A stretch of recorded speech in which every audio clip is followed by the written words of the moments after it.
नमस्कार. आज आपण 12व्या श्लोकाचा अर्थ जाणून घेणार आहोत. अशा प्रकारे ज्ञानाच्या साधनांचे ज्ञान या नावाने वर्णन ऐकल्यावर अशी जिज्ञासा वाटू शकते की या साधनाने प्राप्त झालेल्या ज्ञानामुळे जाणण्यास योग्य वस्तू कोणती आहे आणि ती जाणल्यावर काय होते याचे उत्तर देण्यासाठी भगवंत आता जाणण्यास योग्य वस्तूच्या स्वरूपाचे वर्णन करण्याची प्रतिज्ञा करीत ते जाणण्याचे फल अमृतत्वाची प्राप्ती असे सांगून 6 श्लोकांमध्ये जाणण्यास योग्य असलेल्या परमात्म्याच्या स्वरूपाचे वर्णन करीत आहेत. श्लोक 12. ज्ञेये यत्तत् प्रवक्ष्यामि यज्ञात्वामृतमश्नुते अनादिमत्परमं ब्रह्म न सत्तन्न सदुच्यते.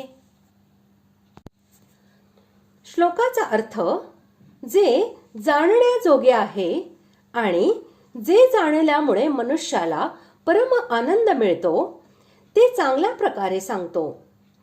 ते अनादि परम ब्रह्म सत ही म्हणता येत नाही आणि असत ही म्हणता येत नाही. येथे ज्ञेयम हे पद सच्चिदानंद घन निर्गुण व सगुण अशा ब्रह्माचे वाचक आहे.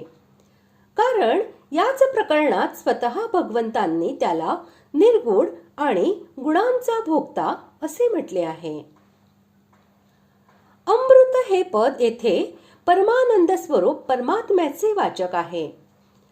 जाणण्यास योग्य अशा परब्रह्म परमात्म्याच्या ज्ञानामुळे मनुष्य जन्म मरण रूपी संसार बंधनातून कायमचा मुक्त होऊन परमानंद स्वरूप अशा परब्रह्मास प्राप्त करून घेतो असे याचे तात्पर्य आहे.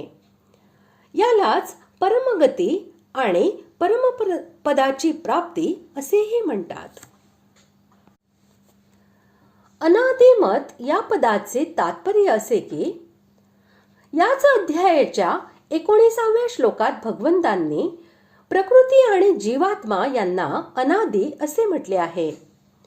या दोन्हींचा स्वामी असल्यामुळे परब्रह्म पुरुषोत्तमाला अनादिमत अर्थात अनादि असणारा असे म्हणतात. इथे परम या विशेषणासह ब्रह्म या पदाचा प्रयोग ते ज्ञेय तत्व म्हणजे निर्गुण निराकार सच्चिदानंद घन असा परब्रह्म परमात्मा आहे हे सांगण्याच्या उद्देशाने केलेला आहे. ब्रह्म हे पद वेद, ब्रह्मदेव आणि प्रकृती यांचेही वाचक होऊ शकते. म्हणून त्यांच्यापेक्षा ज्ञेय तत्वाचे स्वरूप विलक्षण आहे असे सांगण्यासाठी ब्रह्म या पदाबरोबर परम हे विशेषण लावले आहे. जी वस्तू प्रमाणाद्वारे सिद्ध केली जाते तिला सत असे म्हणतात. स्वतः प्रमाण असलेल्या नित्य आणि अविनाशी परमात्म्याला कोणत्याही प्रमाणाद्वारे सिद्ध करता येत नाही. कारण परमात्म्यामुळेच सर्वांची सिद्धी होते. कोणतेही प्रमाण परमात्म्यापर्यंत पोहोचवू शकत नाही.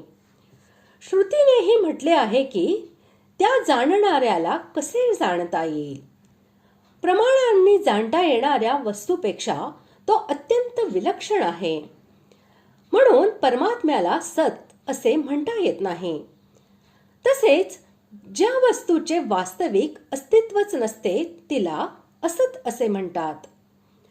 परंतु परब्रह्म परमात्मा याचे अस्तित्वच नाही असे नाही. तो अवश्य आहे आणि तो आहे त्यामुळे इतर सर्वांचे असणेही सिद्ध होते. म्हणून त्याला असत असेही म्हणता येत नाही. यासाठी परमात्मा सत व असत या दोन्हीच्याही पलीकडचा आहे. अशा प्रकारे आज आपण 12व्या श्लोकाचा अर्थ जाणून घेतला.